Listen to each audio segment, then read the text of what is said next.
Thank you all. Thank you very much, Mayor Boytash.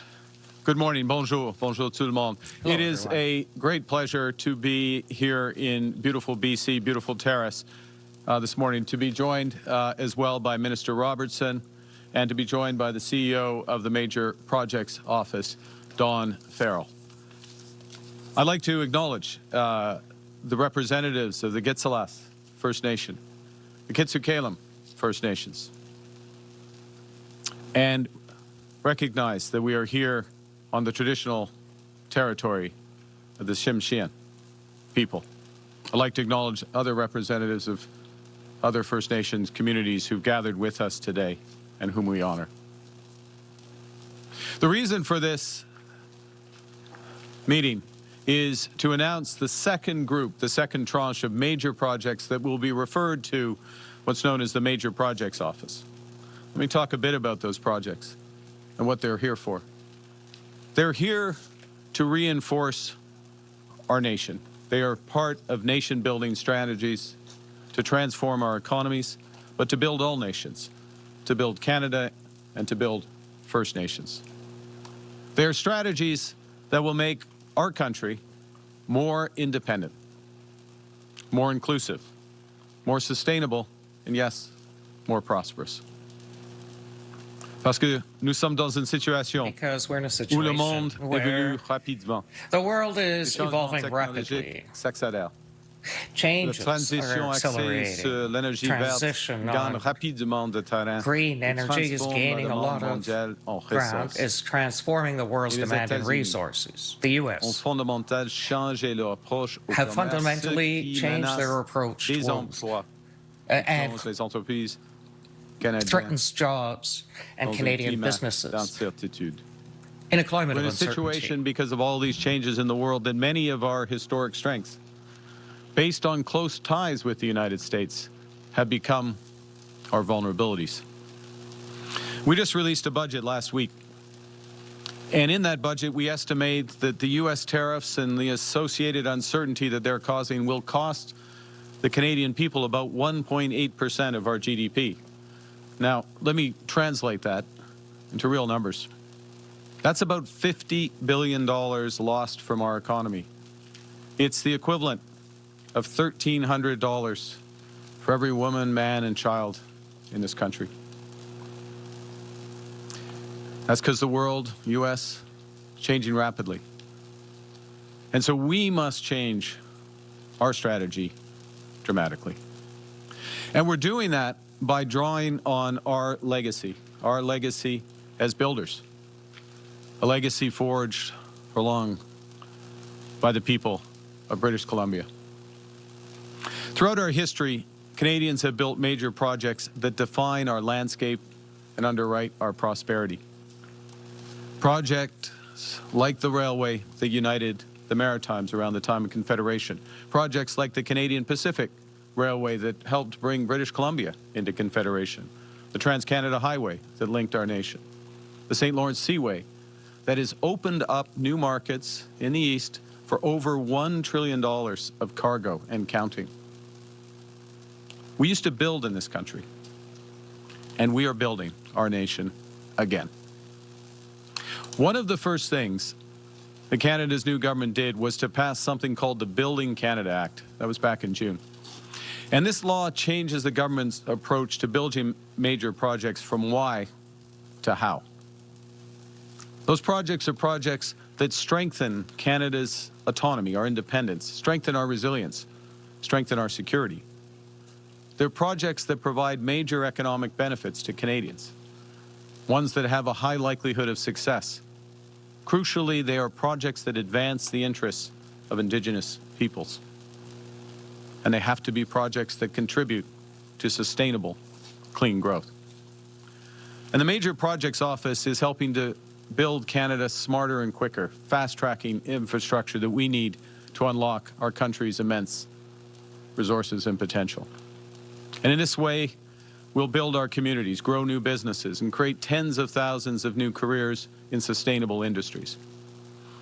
Back in September, in Edmonton, we referred projects that represent more than $60 billion in investment And today, we're going to announce some projects that will double that impact. The budget that I referenced a moment ago, the budget of last week, reinforces our mission to build Canada strong. It's our plan so that Canadians take full control of our future. It's a plan to move from over-reliance on one trading partner, the United States, to resilience to global shocks. It's a plan to replace uncertainty with prosperity. Nous prenons notre avenir en main en bâtissant une seule We are économie taking canadienne charge of our future by building a solid Canadian economy that will be propelled by new infrastructure in order to link our regions, diversify our markets, bring back affordable housing, and protect our communities. Au cours des 5 prochaines années, Over the next 5 years, we will realize $1,000 billion in investment. Le total de cet Alone, investissement suffira this à augmenter investment notre will PIB de plus de increase 3,5%, soit our GDP $3,500 par by chaque travailleur canadien. In other $3,500 words, for these each projects that Canadian we're worker. catalyzing $1 trillion of investment in total over the next 5 years. That's $3,500 for every Canadian worker, twice what the Americans are taking away. Each of the projects that we're referring to the Major Projects Office today, in and of itself, is transformational. But the bigger point is that their impacts will be amplified by being part of bigger national strategies to boost Canada's competitiveness, including to realize our country's full potential as an energy superpower,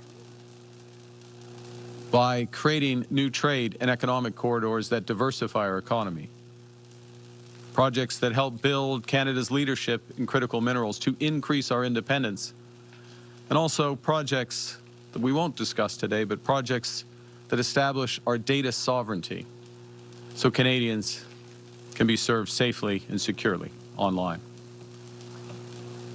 Now, Canada, let me start with our position as an energy superpower. We're starting to realize our full potential in both conventional, i.e. oil and gas, and clean energies.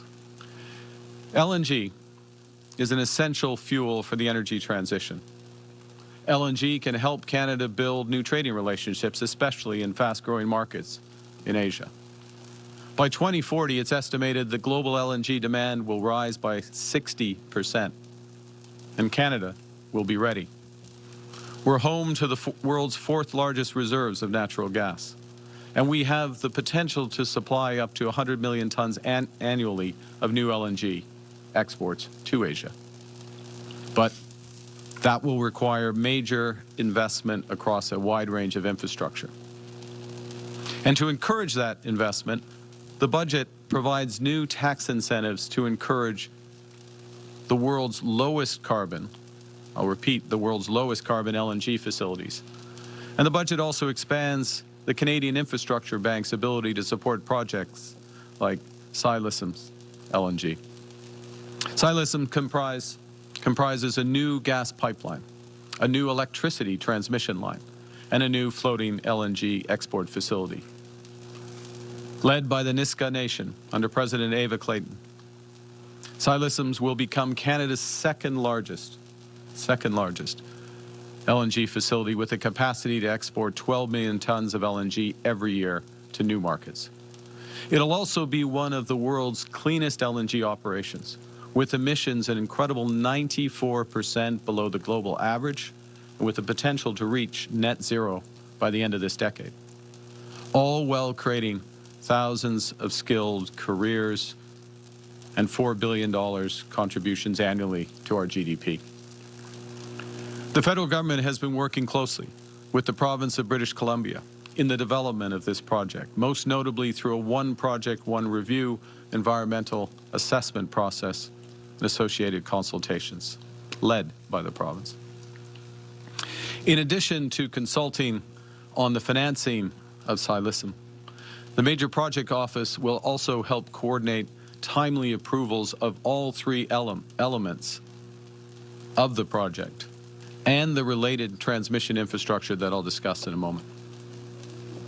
Now, more broadly, taking a step back from LNG, Core to becoming an energy superpower will be to fully capitalize on Canada's advantage in clean energy by substantially expanding our clean electricity grid. Over 80% of the electric power we produce in the country, it's higher obviously in British Columbia, but in the country as a whole, is clean. The point is, clean electrification is the path. It's the only path to building a sustainable, prosperous economy. D'ici 2050, nos besoins en électricité our needs in electricity might triple due to economic growth and increase in demand for clean transportation, green manufacturing, and data centers. And to respond to this need, we will require greater hydroelectric, wind, solar, and nuclear energy sources, and we will need new connections between provincial systems to create an efficient, robust, durable Canadian electric network. Enormous economic opportunities by connecting and creating a sustainable grid, including right here in northern British Columbia. So our government is launching a transformational strategy to develop that clean energy, including through new investment tax credits for clean electricity, through something we just introduced in the budget called the Productivity Super Deduction, which provides for immediate expensing of clean electricity generation and conservation equipment. The Canadian Infrastructure Bank plans to invest $10 billion in clean power projects, and there will be federal support for provincial transmission links. We also see that nuclear power will play an important role in scaling clean generation. And the Minister of Natural Resources will lead our new nuclear strategy, working with the provinces, including the Government of Ontario, to deploy small modular reactors and tens of gigawatts of new utility-scale nuclear capacity. Canada, of course you know this in BC, Canada has a long tradition of using hydropower to unlock economic activity. That's true here, it's true in Quebec with Hydro-Quebec, it's true even in my home province of Alberta with the Brazeau Dam, which was the start of our industrial development. In that spirit, today we're referring the Iqaluit Nuqiqsutit hydro project to the Major Projects Office. This is a breakthrough. This is a breakthrough for Arctic sovereignty and sustainability. It will be a 100% Inuit-owned hydro energy project. It will save $1.9 billion in diesel costs over the next 50 years while providing affordable, reliable, emissions-free power in the Arctic. Now that's elements of the energy superpower strategy. The second strategy is to develop new trade and economic corridors that help us diversify our markets and build our independence. And this is the potential of the Northwest Critical Conservation Corridor. We're also referring today to the Major Projects Office. The Northwest Corridor has extraordinary potential to unlock critical minerals development, clean power transmission, all under Indigenous leadership. We're talking tens of billions of dollars of investments, and in parallel, creating a new conservation area the size of Greece. The corridor involves building new transmission lines, upgrading highways, installing fiber and cell towers, and investing in communities, ports, and railways. By doing so, we'll strengthen our position as a global leader in clean energy and a leader in critical minerals. Now, what's crucial for this is the North Coast transmission line, one of the reasons we're here at BC Hydro. It's required to unlock this potential. And to help get it going, the Canada Infrastructure Bank is today announcing a loan of $140 million to BC Hydro. The North Coast transmission line will enable transformative industrial projects, including silicium, LNG, as well as multiple critical minerals developments in the Golden Triangle. The transmission line alone has the potential to create $10 billion in new economic activity in this area, while reducing emissions by up to 3 million tons annually. But more broadly, the Northwest Transmission Line will anchor clean energy industrial corridor for generations. And it has the potential to be connected with the Yukon through the Yukon-BC Grid Connect that will increase the Yukon's energy security and affordability, as well as there's the potential for an interconnect with Alberta to optimize reliability and sustainability in that province. Now, with respect to critical minerals, by 2050, global demand for those minerals is expected to increase fivefold, 5 times. The problem is, at present, the supply of those resources is highly concentrated in one country, and it's very risky. What the world wants is Canada to be the reliable supplier of critical minerals as the world moves to building a more sustainable economy. We're already amongst the top 5 global producers for 10 different critical minerals, and we hold rich geological endowment of all 34. But unlocking these resources through projects in the Ring of Fire in Ontario, La Fosse de Labrador in Quebec and Labrador, and right here, or almost right here, in the Golden Triangle in northern BC, this will attract hundreds of billions of dollars in new investment and create thousands of high-paying, not just jobs, careers, thousands of high-paying careers for miners, carpenters, engineers, and beyond across this country. The federal government is committed that these opportunities are realized in full partnership, including with equity ownership with First Nations communities. The Ring of Fire alone, to give an example, in Ontario, has the potential to add over $22 billion to Canada's GDP over 30 years, while advancing growth in partnership with local Indigenous communities. So we put together a critical minerals strategy that will encourage exploration, accelerate project development, support essential infrastructure from the first mile to the mines and the processing facilities to new trade corridors and ports that open up global markets.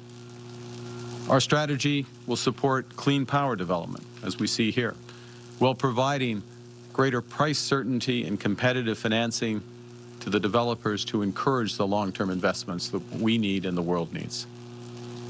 La semaine passée, le ministre des Ressources naturelles a annoncé the Minister of Natural Resources announced 26 new investments, partnerships, and measures aiming to implement critical mineral projects. So the $2.6 billion, which free development and export standards in the Ring of Fire, and the government of Canada and Ontario are talking right now to accelerate these measures. The budget makes major investments to advance critical minerals projects, including a $2 billion critical minerals sovereign fund for those projects and a $1.5 billion first and last mile fund for related infrastructure, as well as expanded tax credits for investments. So here in the Golden Triangle, you can see where those applications would come once we build the transmission. In this context, we're referring to the Major Projects Office, Canada Nickel's Crawford project in Ontario, the Nouveau Monde Graphite Matawini mine in Quebec, and the Northcliffe Resources Sisson mine in New Brunswick. To say a few words about each. Crawford will anchor Canada's global leadership in clean industrial materials. It is situated in the world's second largest nickel reserve. It'll produce high-quality, low-carbon nickel, essential for batteries and green steel. Its projected emissions are 90% below the global average, and it has the potential for a net negative carbon footprint. Crawford will set the global standard for the future of responsible mining.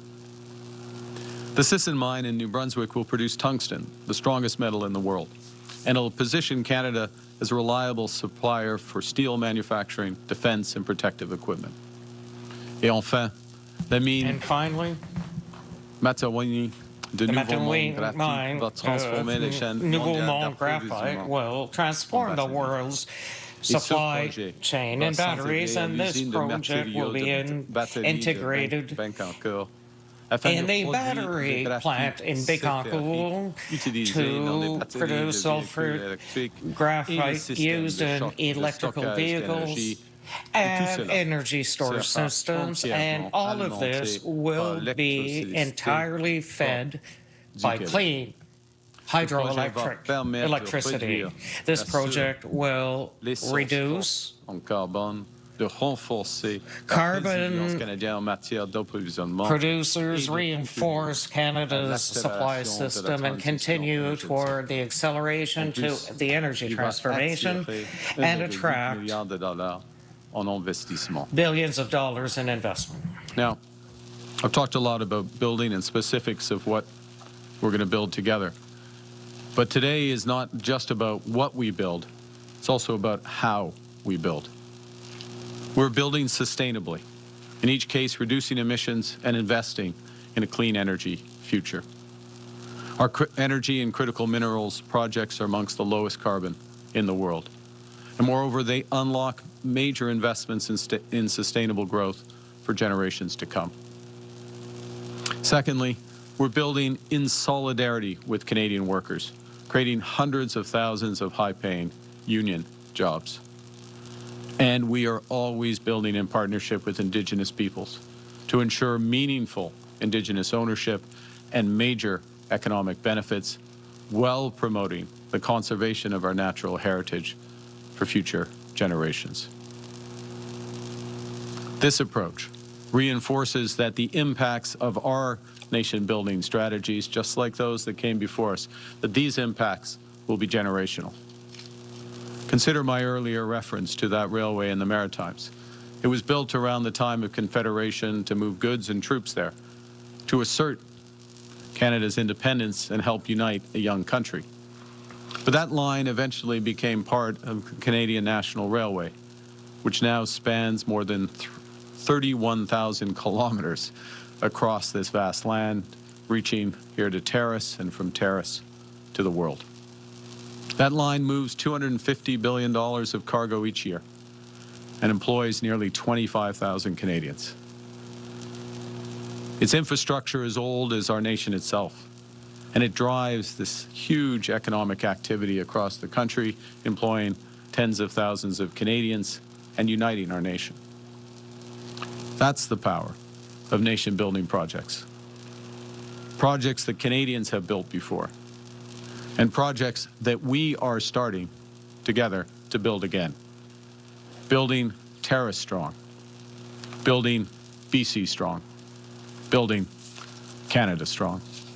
Thank you very much. Merci, and I look forward to your questions. Thanks.